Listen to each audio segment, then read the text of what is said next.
The 49ers are battered and bruised going into their Week 10 matchup against the Rams, but we've seen this before. The question is, can they do it again? What they did in Week 5 and stunning the world, right? So we're going to talk about all the key matchups as well as all of the new injuries we're tracking into this week on today's 49K Pod.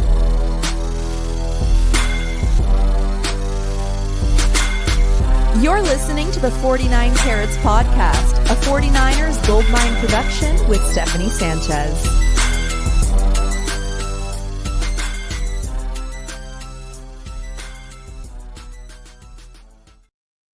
What's going on, everyone? Welcome to another edition of the 49 Carats podcast. I'm your host, Steph. It is Friday, November 7th. As I mentioned, we're heading towards this Week 10 matchup, divisional game against the Rams. You know, lots at stake here for the NFC West. But just like it was in Week 5, the 49ers dealing with a lot of injuries, the Rams not so much. But we're going to open today's show talking about the 49ers side of things with injuries. And as always, joined by KP and joined by Dezi. Dezi, so the one player who is out, this week is Ricky Pearsall with his knee injury. And, he's now missed several weeks at this point and way more weeks than we expected. And the 49ers, expected him to be out, which is why he never got placed on IR.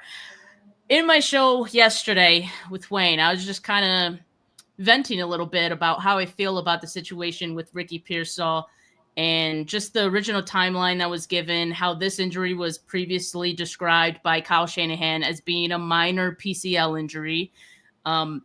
They gave us the reason as to why they didn't place him on IR in the beginning as being, they didn't think that he would be missing any time past like 4 weeks, right? They kind of thought it'd be around that range. And yet here we are 6 games later, going into the 6th game that he's going to miss on Sunday, and he's still not practicing. So I have to imagine maybe even next week might be a long shot if we're thinking ramp up time, possibly. But what I want to ask you is the fact that the timeline just feels a little off, is it fair to say that that's more an indictment on maybe the training staff or wherever Kyle Shanahan and the team is getting this information on the timeline? And how could they possibly have gotten it this wrong? Well, the interesting thing is the 49ers are classic for never divulging all the information, right? And I wonder if that's part of their plan, because then it throws the other teams off. They don't know whether to plan for or not. And so I can't really answer that question because there's way too many factors.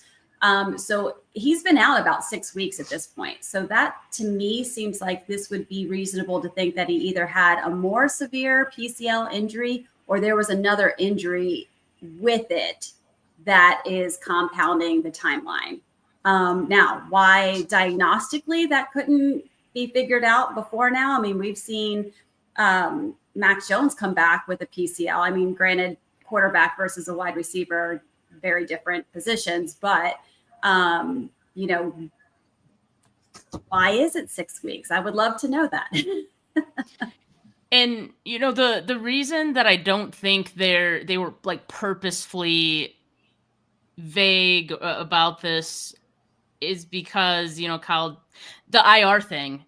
I mean, that's the biggest clue to me that they're also equally surprised by how long this has now gone on. They were desperate for roster spots. They would have gladly put him on IR with the designation to return if they knew he was going to be out this long. Like, I have to believe that. So I think that's where I feel like there's just something weird going on in the background. But what do you think, KP? Like, I know you said you had some thoughts on this as well.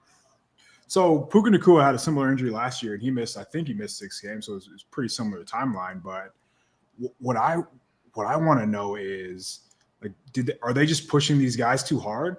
What's been throwing me off is if you listen to Shanahan and you hear Lynch, whenever they refer to injuries, they always go back to, well, when I played, or like during my time when I suffered this.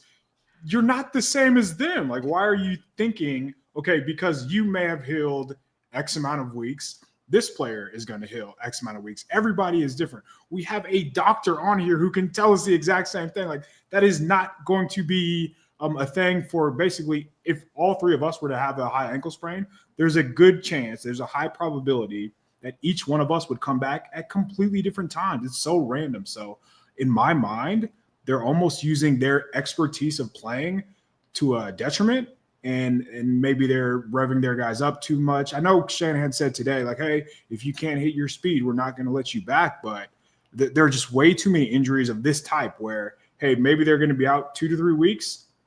3-4 weeks later, we're wondering, hey, where's this guy at? How come he's not yet? So there's just way too many similar occurrences that I think something is clearly wrong. We can't pinpoint exactly what that is, but I feel like a lot of it has to do with them being too involved in this.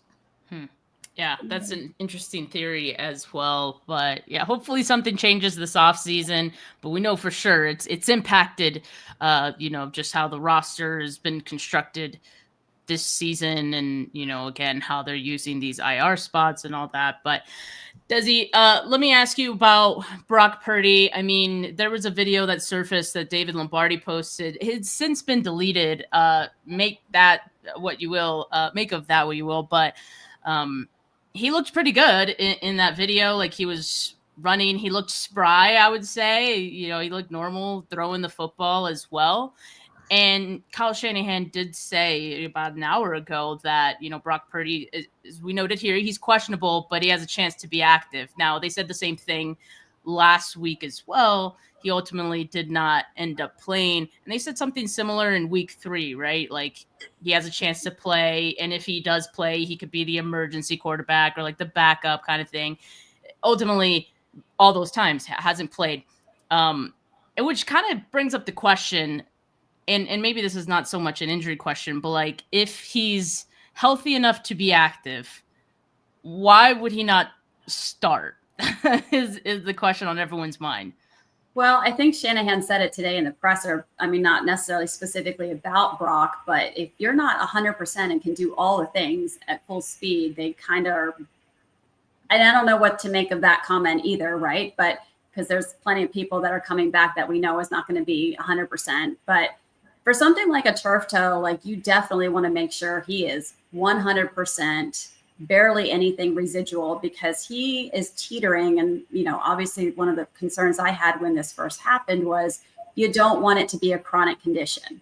Ladies and gentlemen, it is now chronic. Anything that's more than a couple of weeks is deemed chronic, right? So we're now going into a couple months with this. This is chronic, but does chronic mean like, hey, he can resolve this? He's at the tail end of it. So we have to be careful, because if he re-injures it again, that could be, he could be, as the kids say, cooked. So we don't know, exactly where that lies, but you do have to treat this a little bit differently than an acute situation. So, I think that's, again, you invested millions of dollars in him being QB1. And the last thing you want to do is just throw him out there and then he doesn't even get to really play on that contract. So I think they're doing the right thing by Brock.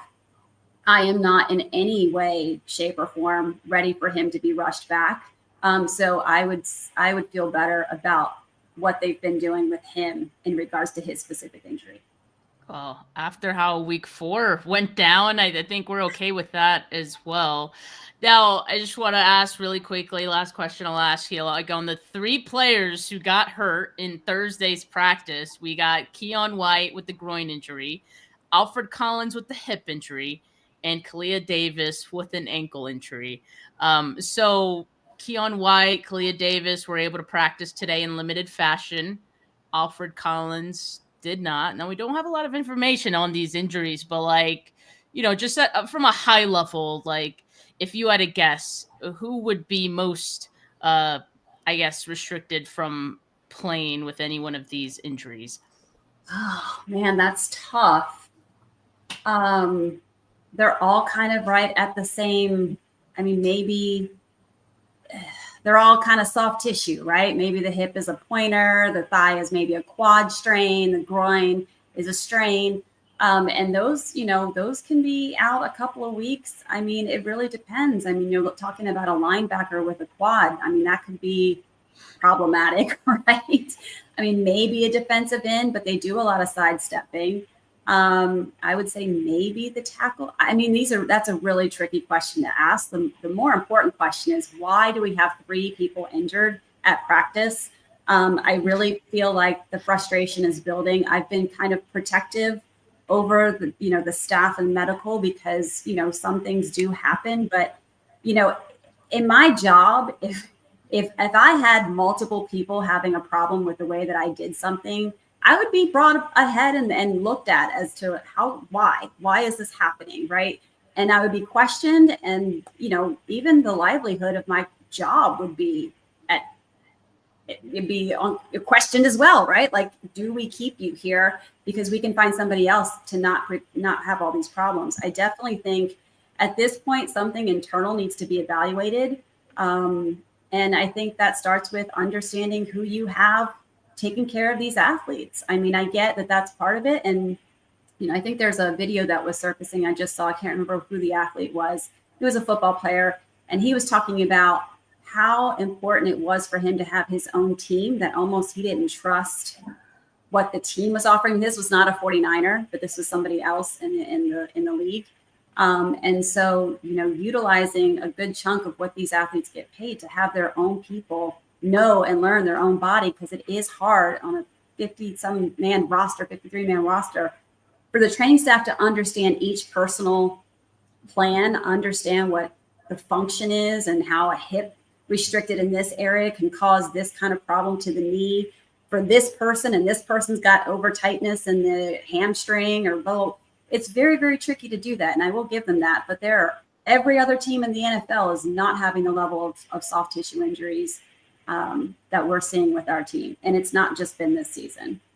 Yes. Injuries are up, like I think this season around the NFL, but it does continue to feel like the 49ers disproportionately above and beyond like other teams are dealing with this. And as you noted, this isn't the first season. This has been a thing for the 49ers. KP, do you have any other questions for Dezi before we let her go? I'd imagine the 330-pound man with a hip injury is probably going to struggle to play. Yeah, I think so. You kind of mentioned ripping the Band-Aid off the training staff. So Shanahan, we talked about this a little bit beforehand.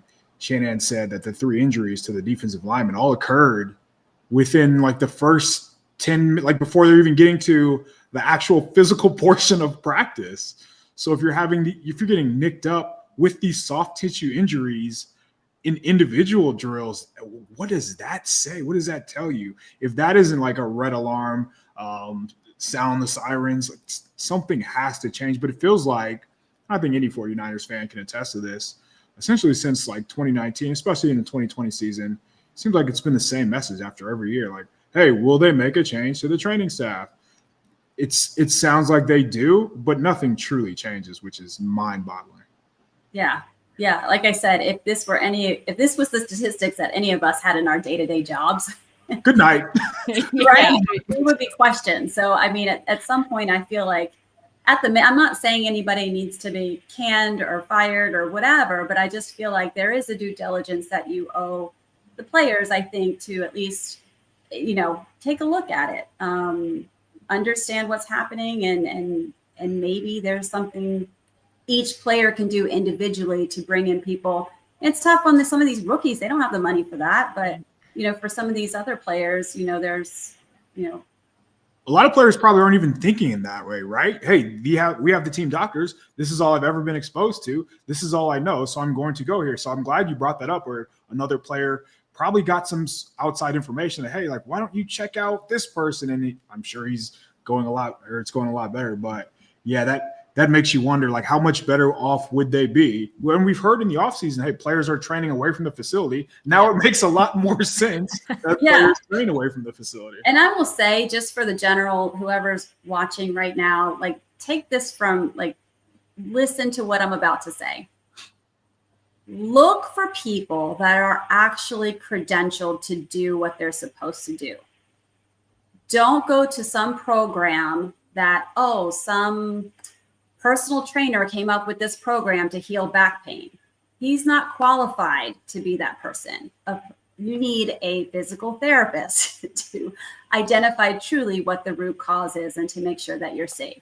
Don't go to some random person that has this diet program that doesn't have the credentials of a dietitian or a medical practitioner to help you do that the right way. Like, I think sometimes you hear in the gyms or in the locker rooms, hey, this person does this. You got to call my boy. You got to call this person. You got to call that person. And there's times I've counseled patients where I'm like, okay, so what's the credentials of that person? And it's more times than not, they look at me just late, like, what do you Word mean? of mouth, right? Right. So like, if you guys have athletes out there, even for yourself, just make sure that whoever you're reaching out to, and especially in this day and age, I know we're trying to save money, but make sure you are trusting someone who is credentialed to do what they're supposed to do and help you in the way that you need. Indeed. Yeah, it's an important message. Hopefully someone on the 49ers side hears that. They need it the most. Oh, man. But yeah, Dezi, I mean, this team is keeping you busy. And so we'll have you back next week, and I'm sure we'll have some more injuries to discuss. No mas. Don't say that stuff. Oh gosh. All right. Take care. Go Niners. Dezi. We're going. All right. And just for the audio listeners, really quick, I'll rattle off who is questionable for the 49ers. I already mentioned Ricky Pearsall is out. Micah Williams, of course, is out as well, but that's assumed. He's out for the season. Will likely be placed on IR tomorrow, Saturday, and we'll get a corresponding move. They'll probably bring someone up from the practice squad to take his place. But the players who are questionable, you got Brock Purdy with the toe injury, D. Winters with both knees, Tana Bethune with the thigh injury, Keon White with the groin, Alfred Collins with the hip, Kalia Davis with the ankle, and Ben Barch with the ankle. Ben Barch seems to be trending towards playing in this game, as well as Jake Brendel, who is not even listed on the injury report, as well as defensive end Bryce Huff. So, I mean, that's some good news. You're getting some, guys back. I want to ask you really quickly, KP, at the left guard spot, what did the 49ers do? Do they continue rolling with Spencer Burford? I know Kyle Shanahan was asked about that some days ago, and he kind of left it up in the air, like kind of a we'll see, but he did say he liked what he saw from Burford. If you had to kind of gauge that situation based on what you saw from Burford and what we've seen from Ben Barch so far, I mean, who would you kind of lean towards in this game?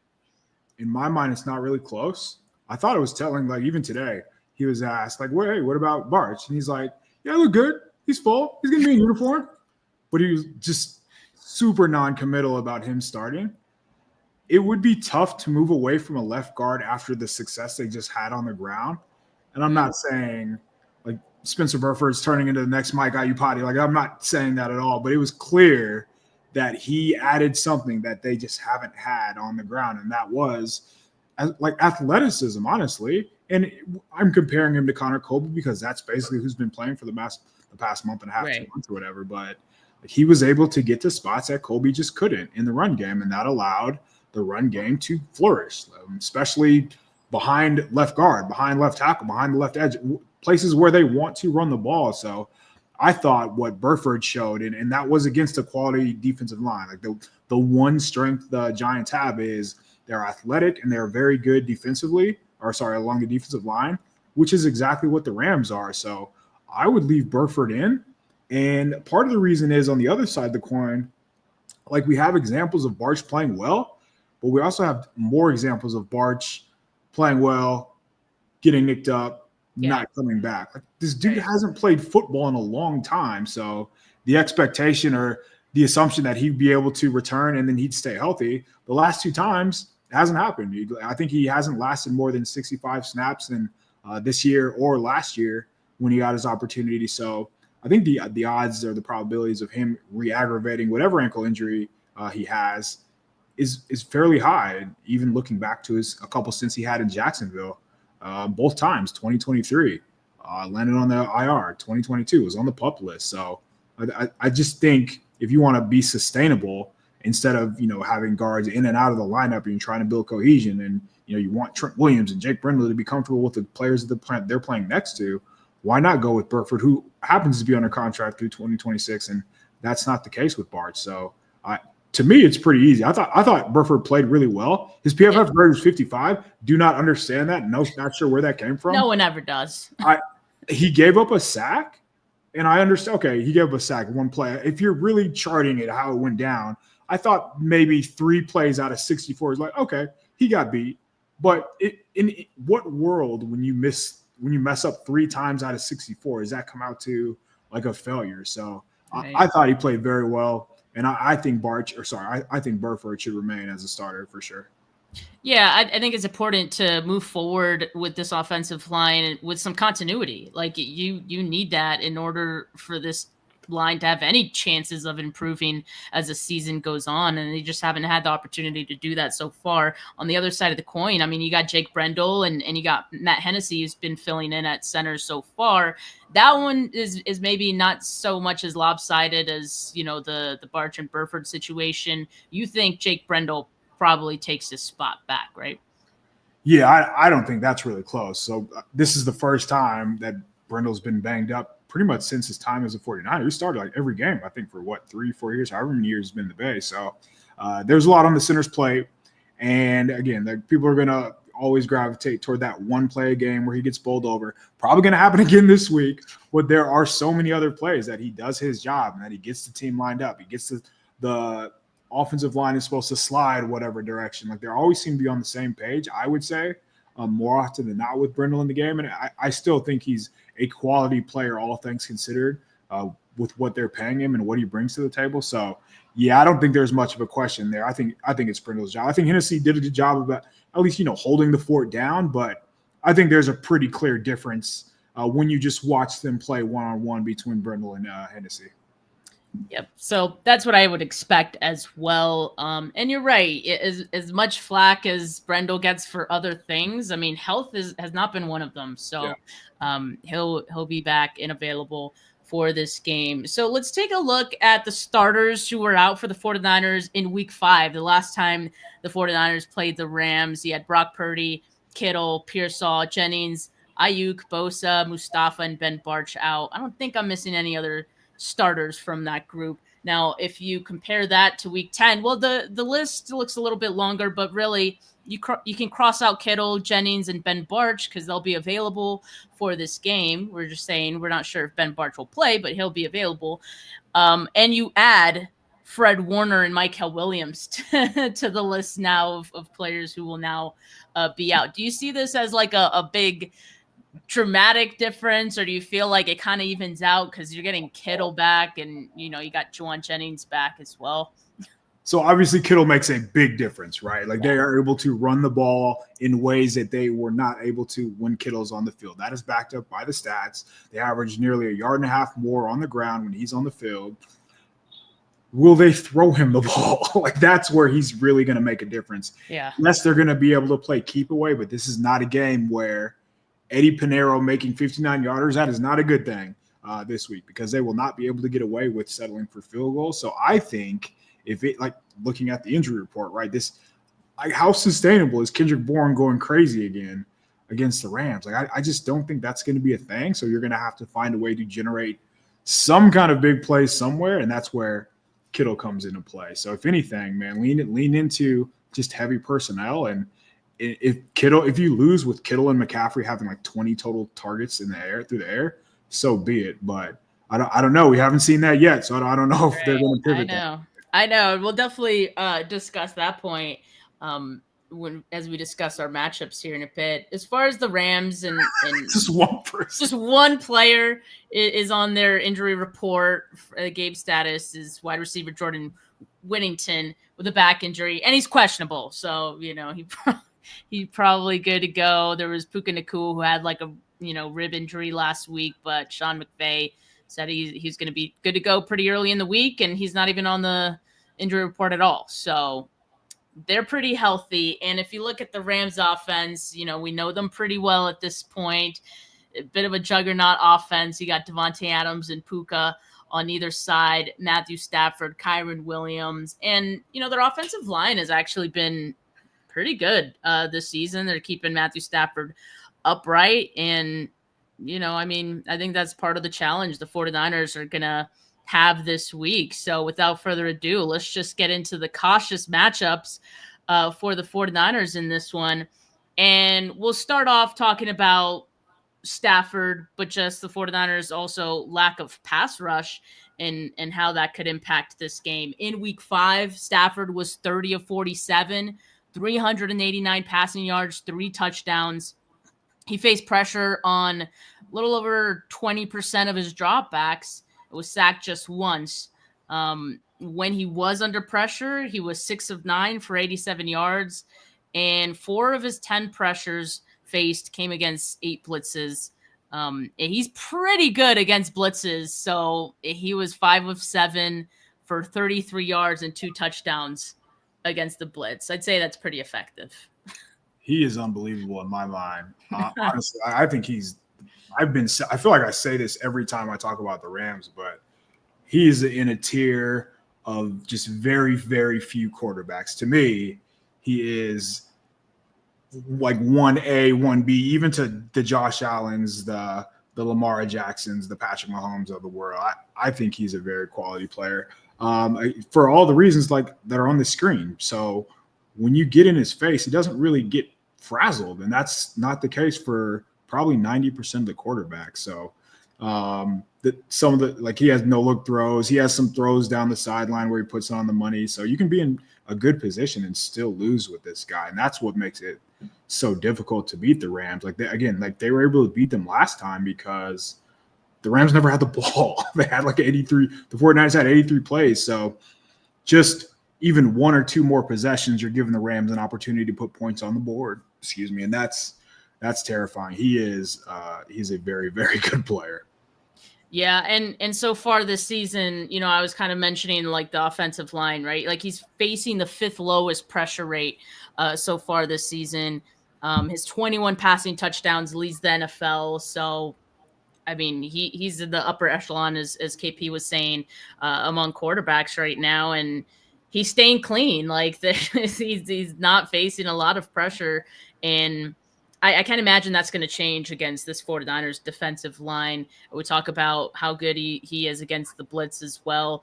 This season, he's thrown a league-high 16 touchdowns, 0 interceptions against the blitz. Just in the last 2 games alone against the blitz, he's thrown 9 combined touchdowns in those 2 games. So, yeah, I mean, this is going to be, I think, a big issue for the 49ers. I know the 49ers try to blitz some in that game in week 5. Do you think Saleh even tries it again, or do you feel like it's just too big of a risk to even try with the quarterback as good as Stafford? Well, you're asking for it just because if you do that and he gets the ball off and you miss a tackle, it's kind of RIP. So I think we're going to see a lot of what we saw last week, where it was, hey, they're just kind of sitting back, everything in front of you. You give up a 4-yard pass, you give up a 5-yard pass, whatever, right? That happens. Make Matthew Stafford and the Rams put together 15-play drives, which we've seen just about every team do against this defense. But when you do that, you get them in the red zone, and that's when you really just have to compete. That's when you're hoping to hold them the field goal. So if you blitz, you're asking for it, and you're just basically daring him to beat you with his arm talent. He has like one of the best arms in the NFL. So I would not. But then again, right. If you sit back in coverage, they are running these routes that are 20 yards down the field that he can make because of his arm. So it's kind of a catch-22 with these guys. I think Saleh is smart because what they did last time is basically just isolate Renardo Green and Devontae Adams, and they basically fielded like the coverage everywhere else, right? So like if you're going to beat us with Devontae Adams outside the numbers against our best corners, so be it. And it didn't work. Like, he was targeted 8 times, only gave up 2 receptions. So, like, that's going to be a matchup, I think, which is so wild to say, like, hey, throw it to Devontae Adams. But the alternative is Puka Nacua, 15 catches, 200 yards, and that's just not what anybody wants. So, I think it's going to be a similar game plan there, where there are going to be a bunch of defenders over the middle, and they're just going to force Stafford to win outside the numbers, which, again, like, he has, but it's the best of both worlds, right? It's like, what do you want to take away? And that's probably the one where you want them to get over on you is those deep, low percentage throws outside the numbers. I mean, yeah, it's an offense of pick your poison. They could beat you any which way, but if you had to choose, which is like the easiest way for the 49ers to be able to win their matchups, that's probably it. And Lenore did a pretty good job against Adams last time. On the perimeter, he had 10 coverage snaps against Adams in Week 5, held him without a reception on a single target face. So I'll say this: I was surprised by the secondary in that game for the most part. Just considering it was Devontae Adams and Puka. I remember looking back and I was like, oh, they held Puka Nacua to the lowest yardage total. And it was 80 something. Right. That still felt like a win, right? And the one who got picked on was Upton Stout. Quite a bit in that game. The 49ers were still starting Marquez Siegel as well, but Upton Stout got picked on. He was targeted 9 of his 26 coverage snaps in that Week 5 game. So nearly 35% of the time. That's nasty. And he allowed 8 completions for 100 yards. And then just looking at how he matched up against the receivers, I'm assuming the extra completion and the 100 yards came from probably a running back, because here we're seeing Upton Stout's matchups against Puka, Whittington, and Devontae Adams. And in total, among those guys, he allowed 7 receptions, 86 yards. But that's just not what you want to see again. Now, I will say this. Upton Stout has kind of gotten picked on quite a bit, I think since then. But I do want to say, he's gotten a little bit better. I don't know if last week's performance was just the fact they were going up against the Giants. I'd like to believe it wasn't just that, but I'm also afraid that maybe it was. I thought Stout had a really good game last week. But yeah, I just don't know if we could expect that performance. I think the Rams are circling Stout's, name and they're circling him in the film, and they're probably going to go at him again. Do you feel any more confident, it being Week 10 and him just having more experience at this point, that, he could have not an easier time, but just maybe be a little bit better, force more incompletions, stickier coverage?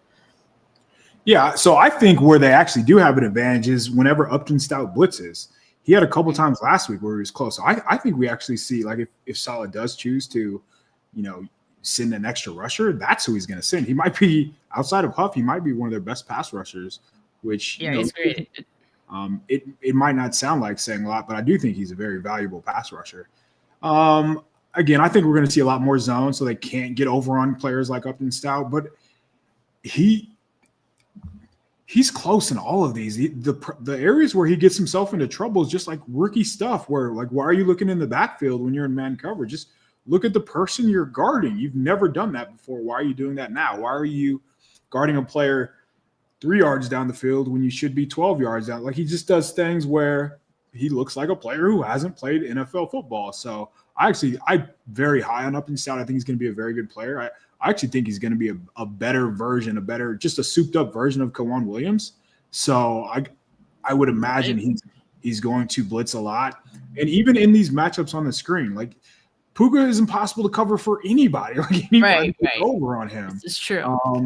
And Puka's not this explosive electric athlete. He just does everything right. There are the fine details he has mastered. So it's not a surprise that, he had a good game when he was going against Upton Stout. I do wonder what Saleh, what the curveball is, right? Because eventually there's going to be probably 10 times over the course of this game where it is going to be Stout one-on-one against Puka. Are you just going to, go down swinging with your rookie? I don't think so. And that's why I think there's going to be a Jair Brown and Malik Mustafa just over Puka at all times, knowing that, hey, if you're going to win, it's going to be on these 6, 7, 8 yard routes underneath. You're going to have to tackle, but it's not going to be any of those explosive plays down the field, which for whatever reason, his 50-50 balls are just not like anybody else's. He always seems to catch those. So you just have to avoid just him even attempting to get targeted down the field. Yeah, and I know we spoke about it going into the Week 5 game. We'll speak about it again. I mean, the connection that Puka and Stafford have is one of one right now, probably the best connection in the entire league. They've connected on 42 of 45 targets between the numbers. So like we mentioned, that's like where they're cooking the most. The 49ers are going to try to crowd that area. But when they have success there, they have a lot of success on those between the numbers targets. 498 yards, 2 touchdowns this season. That's the second most yards among quarterback receiver duos. And then between the two, they have a 93.3% completion percentage. Like that's absolutely insane. And, you know, he also leads the Rams with the 40.1% target rate. So, you know, this obviously this is the biggest thing you have to look out for. And it's easier said than done, right? You were able to limit, I think, the effectiveness of Puka somewhat in the week 5 game, and you hope you can replicate that performance. I think what I'm most concerned with is that, you know, the Rams know what's coming. They figure that 49ers are going to try to do the same things again, the same things that were successful in that week 5 game, and the Rams are going to come with some counters to that, right? So, you know, what are the possible counters from the Rams that we could see in this game that would, you know, give Puka and Stafford some more success against this 49ers secondary? This sounds so redundant, or I guess reductive. Just having the ball.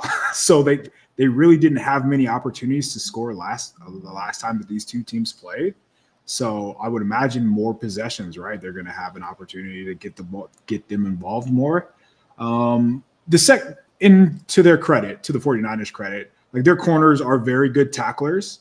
There's been some iffy moments from Lenore, but I think they're going to be so dialed in from a tackling standpoint, hey, like we are not going to get embarrassed. They are not going to score 40 to like whatever against us. So on the plays where it's going to be a quick hitting pass to Puka Nacua, they're going to make those plays underneath. So I think that's going to be a little bit of curveball. Maybe we see more like the quarterbacks rolled up.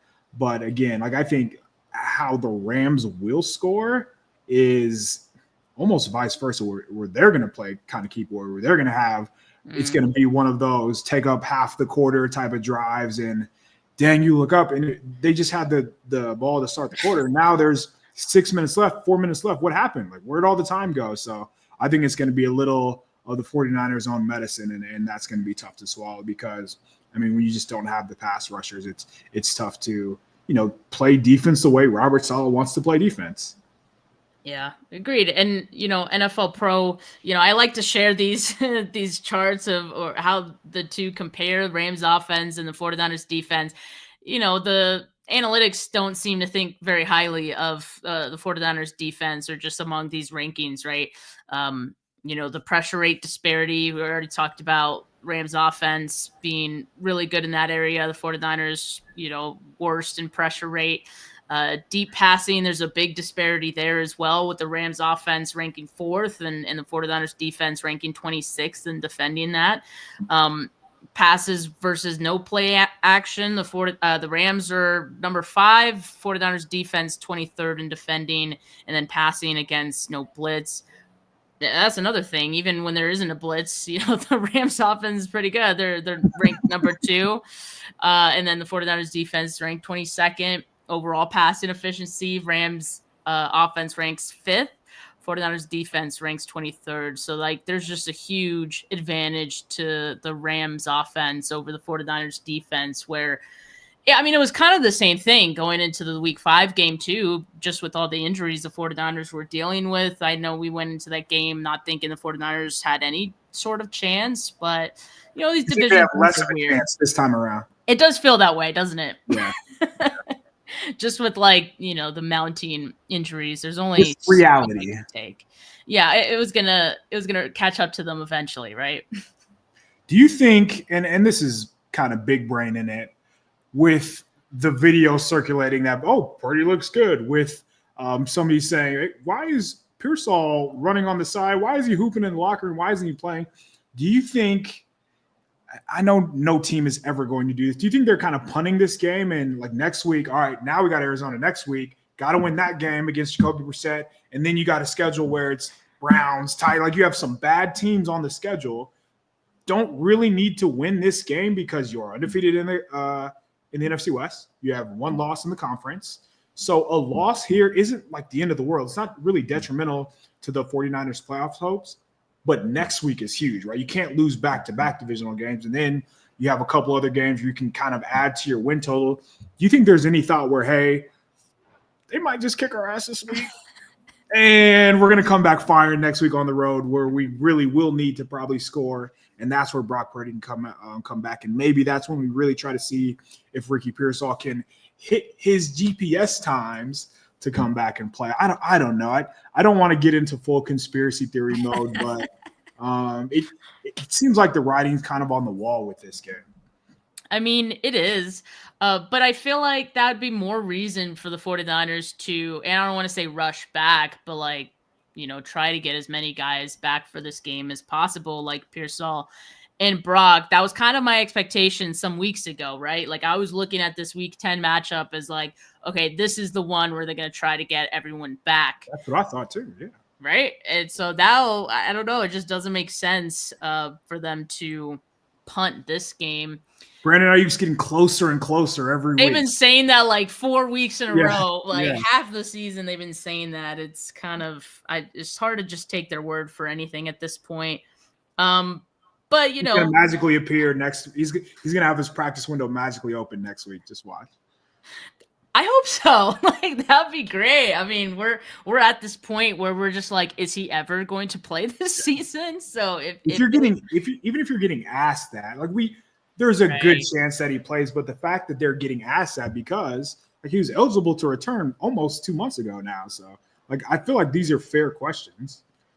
Yeah, they're fair questions, and they're not really giving us any information, that would help us put water on this fire. And so they're going to continue to get these questions. I got to imagine for Ayuk at least, like I think they're probably waiting till after the bye week. That'd be my guess. If it's not, if he doesn't come back after the bye week, you might as well not bring him back at all this season. Yeah, that's it. That's all she wrote. Right. Let's take a look at the Rams defense because we're just talking about the Rams offense, and the defense seems just equally as dangerous for this team. I mean, they got safeties Cameron Kinchins and Cam Curl, linebackers Omar Spites, Nate Landman, corners Kobe Durant, Emmanuel Forbes. Quentin Lake is like their big safety who they use at the nickel spot. Jared Verse, Byron Young holding things down on the edges, and then you got Kobe Turner, Fisk, and Poona Ford on the interior. So this defensive line is like I think the biggest mismatch for the 49ers offense, and Brandon Thorne, offensive line guru on Establish the Run, named the Rams defensive line against the 49ers offensive line one of his biggest mismatches of the week. They rank 4th and 23rd respectively. So I mean, it's not easy, or it's not hard to see why that'd be a big mismatch. And the Rams defensive line ranks 7th in sacks per pass attempt, 8th in pass rush win rate, 8th in pressure rate. And in week 5, though, this was like somewhat surprising because I think, again, we went into that game thinking this is going to be a horrible game for Mac Jones to start because he's not very mobile, but he was only sacked once in that game. In that one, the Rams defensive line forced a 2.28 second average time to pressure, and that was the quickest the 49ers have given up pressure this season. So, given everything we know about the Rams defensive line and how we know, I guess, the 49ers or Mac Jones responded to it, I think it's still fair to be like really worried about this matchup and not assume that it's going to go as well as it did in week 5. Yeah, shout out to Brandon. I'm wearing their shirt. Duke Manyweather. There it is. Duke Manyweather and Brandon. They're probably accurate in this one. So last time Mac Jones is just playing like hot potato, right? And honestly, it almost works out into the 49ers' favor because Kendrick Bourne, Juwan Jennings, those are wide receivers who are going to win underneath. And with that in mind, like that's their specialty. So you're playing against the pass rush. But the reason you do that is because like if Verse gets home, if Young gets home, they're not just going to get a sack. There's a lot of times where they will find a way to sack fumble or just get their hands on the ball. So I read on NFL Pro that Verse and Young have generated the second most pressures that led to a turnover among all the defenders, and that dates back to last season. So,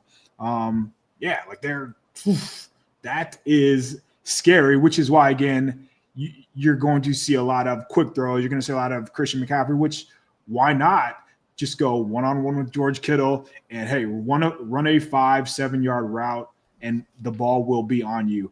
I do wonder how, is this a spot where maybe Demarcus Robinson shows up? Because if you remember last time, they had an opportunity for him down the field, and Mac Jones just kind of missed him. It was in the red zone. So, there are some – the secondary still, in my mind, is not very good. I know they made some changes, and there are ways to offset a defensive line. We just saw it last week, but a lot of people would probably put the Rams and the Giants around the same, a top 5 defensive line unit, and it didn't really feel like Mac was running for his life last week. I know in different structures, different defenses, but there are ways to scheme around a defensive line. I think having a weak secondary makes that easier, which we saw last week and which we saw in the first week matchup between these two teams. So as we're talking about this, and as strong as the Rams defensive line is, in my mind, it's more about, can Bourne and Jennings really replicate what they did last time? But probably not. But how much, right? How much of a drop-off will there be? And how much of an addition will Kittle be to the passing game? If Kittle gives them a Kittle game, this will not be a blowout like we're talking. This is going to be a very close game. So there are so many different qualifiers, obviously, and that's true with any game. But I think the real weapon the 49ers have, their Hall of Fame tight end, right? What a bold statement. So I think using him will just go a long way in so many different aspects. So it would be tough for me not to just over target, just feature him to the point where now there are multiple players on him, and that's where you can lean into the Robinsons down the field or the Jennings and the Bournes. So go down swinging with your stars. That's what I would do if I'm Shanahan. That's not a bad strategy, right? It almost makes you wonder why you haven't seen that much of Kittle so far since he's really come back. He just hasn't been featured as much as you would think. Maybe he's getting back into game shape. I don't know, but we do know Christian McCaffrey's well featured within this offense. I would expect that to continue in this one. Just quick halftime break before we move on to anything else. Shout out SF Gold Rush Gear. They got some awesome chains. Make sure you go check out their website at sfgoldrushgear.com and use the code 49K to get 20% off your order. You be blinging out, looking real cool if you go to a 49ers game, rocking these chains and all the jewelry that they have available. So make sure you guys check that out. But we're talking about Mac Jones and the quick pass game. I think that's going to be the huge key for the 49ers again. And part of the reason, actually, we were kind of talking about how some things play into the 49ers' favor, the quick pass game, but also it does allow you to handle the ball for longer periods of time if you're dinking and dunking your way down the field, right? You're not getting these big chunk plays. You're just kind of making your way with, 3, 4, 5 yards at a time. And before you know it, it's like you've held on to the ball for 8, 10 plus minutes. So I think if they could get the pass game going and as Mac has been doing all season, I think it would be great. Mac has his time to throw is the 3rd quickest in the NFL so far. In week 5, it was 2.56. So even faster than his season average. It was 8th quickest that week in week 5, but it'll be 2.2 this week. It'll need to be, right? You got to just feel that. But I mean, he's been super effective on short yardage situations. In week 5 on short passes, he was 24 of 31, 218 yards, and both of his touchdowns came on short passes. So, he's been really effective in that area, and it's helped him a lot, just stay out of trouble. And he still has gotten banged up quite a bit, right? You see him with bloody noses and gimping off to the sideline, and even still, it could be so much worse, but he's getting the ball out quick and helping himself out as much as he could. He's been pressured on nearly 30% of his dropbacks. That's the 10th lowest. And again, you would attribute that mostly to him getting the ball out as quickly as he has been. Yeah, and honestly, it's a really good game plan. So there are different ways to get Christian McCaffrey the ball, and obviously throwing to him is a very valuable way to do so. But the reason you want to have this quick passing game is not only are you holding on to the ball, like these quick throws are efficient plays, but you don't have to worry about only gaining 1 yard because Jared Verse made a play and now it's 2nd and 9. But you can all but guarantee you pick up 3, 4, 5 yards. So now you don't have to worry about being in 3rd and 8 all of a sudden. Now you're living in 2nd and 4 and 3rd and 3. And that's when Shanahan's at his best. That's when all options are available. And that's when 3rd and Juwan comes into play. That's when Kendrick Bourne against a 3rd string nickel, like you're going to count on him. So like it is a very smart game plan. And it is one that really does favor the 49ers. So I'm not suggesting that they don't move the ball. I would always bank on a Shanahan offense, regardless of who's under center, to move the ball just because he knows. I think that's especially true in a divisional matchup. Like this is a team that he's all but mastered on how to move the ball against. So I really don't think this team will struggle between the 20s. It's just a matter of can they convert in the red zone and who they're going to go to in the red zone. Obviously, two very, very good players in Kittle and McCaffrey. So will they be able to capitalize? And it sounds another, again, just really reducing the game down. But if the 49ers can score touchdowns in the red zone, they will be able to compete with the Rams. But if at halftime it's 13-6, you're behind, and now you're going to have to play catch up. And now you feel like that pressure to be able to score and score and score. And it's a big ask. So the game plan is spot on. It's just a matter of the execution in the red zone. Yeah, for sure. It's like everything has to go right for the 49ers. But with the quick pass game, you know that Christian McCaffrey is going to be a huge part of that, as he has been for Mac Jones all season. And in that Week 5 game, nothing to write home about when it came to the run game. 22 carries for 57 yards. Good for 2.6 yards per carry. But again, you didn't have George Kittle in that one. And, as we all saw to start the season, the run blocking was atrocious. But in the past game, Christian McCaffrey continues to be one of one. 9 targets, 8 receptions, 82 yards, and a receiving touchdown in that Week 5 matchup.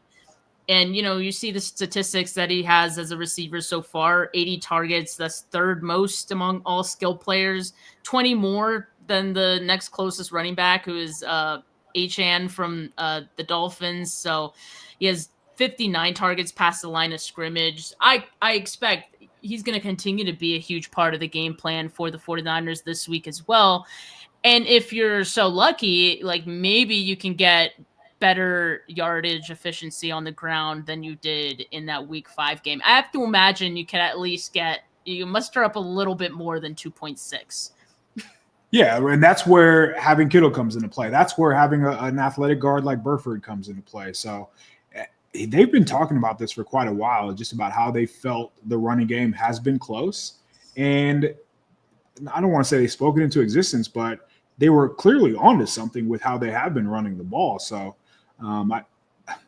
I feel like a lot of the Rams, I know I've been gassing them up this whole time, but I do feel like a lot of their defensive metrics are a little fugazi. Like I don't watch them and come away thinking, oh man, this Rams defense is unstoppable. Because even against the Saints last year, like Tyler Shuck, like he was making his 1st or 2nd start. I think it was the 1st start. And they had plenty of opportunities to move the ball against the Rams, just a rookie quarterback on the road, and he wasn't executing. I don't think that's going to be an issue for Mac Jones. I really think it's a lot tougher when you do have to respect the running game, which the Rams did not have to do last week. So the matchup really isn't that great on this side of the ball for the Rams. So like I could see McCaffrey having another strong day, whether that is on the ground, through the air, whatever it may be. But I don't think they have the personnel to stop McCaffrey. So the last 3 games since the last time these two teams played for the Rams, they played the Lamar Jackson-less Ravens. So they blew them out. Then they played the Jags, who the Jags started off the season pretty well, but have fallen off a cliff since then. So they blew them out.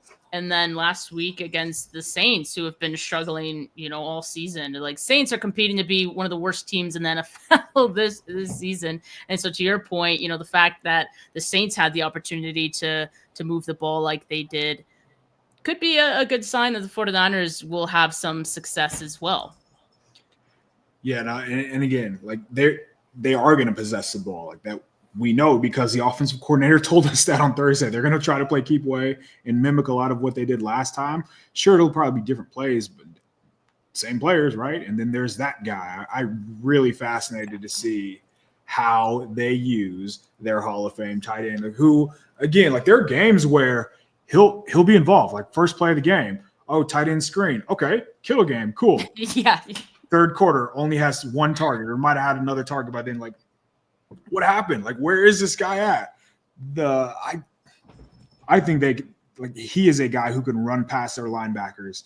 He is a guy who can get open against pretty much anybody in their secondary. He's such a mismatch against his team. And it's not like the Rams have like a lockdown defensive player in the back seven as it is. So knowing how they play, how they structure, I really have a tough time coming away thinking, okay, like, what are they going to do to slow down Kittle? The only player that usually, or the only person that slows down the person on the screen is Kyle Shanahan, honestly. and I like, in my mind, there is nobody better than Kyle Shanahan. Like, I want to make that very clear. Like, I think this is far and away the best coaching job he's had during his tenure as a Niner. But man, just throw this guy the ball. No, really. I mean, that week 1 game before he went down, that was going to be a Kittle game, right? And so you thought, this is going to be a Kittle season. Like, we're really going to lean on Kittle this year, just the way that he ended last season as well. He's going to be a focal point in the red zone. And since he's come back, we just haven't seen that. We've seen his impact in the run game, like, that's for sure. We know the splits on that. They average 2.5 yards per carry more with him, or is that 1.5 or 2? Math is hard for me, but 5 yards per carry with Kittle on the field versus 3.5 with him off. So he helps already in that game, and we've seen that. But you do want to see a breakout of him in the passing game as well for the 49ers. He's been targeted at his lowest rate in a season, 19%, since his rookie year, when he had a 17.5 target rate. So that's just crazy. We got to get these numbers up for George Kittle. And if that week 5 game was maybe any indication that they like the tight end matchup, I mean, Jake Tunges had 11 targets, 7 catches for 41 yards and a touchdown in that game. Again, granted, it was the game where the 49ers barely had any healthy receivers, but still, I think the point still stands that you can make some plays happen with your tight end. And when you have a guy like George Kittle, you have to give him the football. Like, this is definitely one of those games, I think, where this could be the breakout. Like, maybe they just didn't want to show too much of Kittle, like, and they were circling this one as the breakout game. Maybe Kittle needed a few games since coming back to, get his feet back under him, and maybe he's feeling better in terms of game shape now. But this feels like this needs to be a Kittle game. Yeah, no, I mean, he's reliable, right? Like, he's old reliable. And in a divisional game, why not fall back on old reliable, which they did last time with McCaffrey, but that was by need because there was nobody else. So now that you have Kittle, I think it would just be like, get him involved early, get the confidence going, get Mac Jones' confidence up. If they come out and score early, I think we will see a very confident and very aggressive 49ers team. I just wonder, like, if it's not, or if it's the opposite, and they come out and go 3 and out, and then it's like, oh man, I do think this has the feeling of a Kittle game, just because, again, like, there aren't many players on the other side of the ball that can match up with him. Right. And that's the case in most games, right? So you got to use that to your advantage as much as you can. One last advantage for the 49ers in this matchup. And yes, before I do that, like, 49ers offense NFL Pro doesn't think too highly of them as well in many different areas. They have the Rams defense as having the advantage in all these different categories. But one advantage the 49ers will have as well is the Rams special teams. It's the 49ers, their luck has turned on the special team side of things. They're now ranked 4th in special team EPA, which is crazy. The Rams, on the other hand, are 31st. I'm going to just say this. It's crazy what a kicker can do for your special teams and just these metrics, because the 49ers went from, near bottom in special teams rankings for their EPA as well. And when they made the switch to Eddie Pinheiro, that has been going up ever since, and he's been incredible. Well, on the Rams side of things, they had Cardi, their kicker, who has missed the most amount of kicks of any kicker in the league right now, and they're finally deciding to make that change this week with the start of Harrison Mevis, aka the thicker kicker. Yeah, he's a big boy as the Rams kicker. He was playing, I think, in the UFL prior, and they recently signed him, and he's gonna get the start over Joshua Cardi this week. So we'll see if that helps. But there are other areas in which, in special teams, the Rams just haven't been that great. For example, opponent net yards per punt attempt that they've allowed, they rank 27th there, allowing 43.4 per game. So there's opportunity for the 49ers, I think. And who knows, maybe the thicker kicker will have a miss or so in this game. It's funny that he's a thing now, because in that draft, I want to say maybe it was a year after the kicker that is no longer on the 49ers, but he was good in college. So I thought that he was going to be a thing in the NFL, but obviously it didn't turn out well. I don't know about the special teams EPA. I don't know about that. There have been games, yes, where they haven't made mistakes, but they're close. They're getting better though. 100%. Noticeably better. There's no doubt about it. But where they were, it would have been tough to be any worse. And that's honestly running 4 or 5 years back now. So give Brant Boyer his credit, give him his flowers, because they are out of the dumps now. And it helps now that they have a kicker who can make his field goals and do his job. But I mean, it was a low bar to clear. I'll just say that. Yeah, it just seems like every week it's getting incrementally better, I feel like. So they take the field and you don't expect a mistake. I feel like that is come a long way from where we were even last year. Yeah, even Brian Robinson, he's been a welcome change, I think. Having him over Garendo has been a little bit better in that area as well. So yeah, we'll see if that means anything for this game, but it could be something that could help swing the tide towards the 49ers' favor. Again, one last reminder, guys, make sure you guys check out sfgoldrushgear.com to get some cool swag, some cool chains. If you're going to a 49ers game, you definitely want to be rocking one of these. Even if you're not going to a 49ers game, honestly, and you just want to show that you're faithful, go and check out that site and use the code 49K to get 20% off your order. Also, make sure you guys check out Niners Nation, where you can check out a lot of content in the lead up to this game and every game every week. KP and a lot of my friends out there putting out some great content, so make sure you guys check that out. Make sure you guys like this video if you haven't yet. Appreciate everyone that tuned in. Make sure you subscribe to the channel if you haven't yet. Audio listeners, leave a rating, leave a review. But for now, folks, have a good rest of your Friday. Talk to you Sunday. Peace.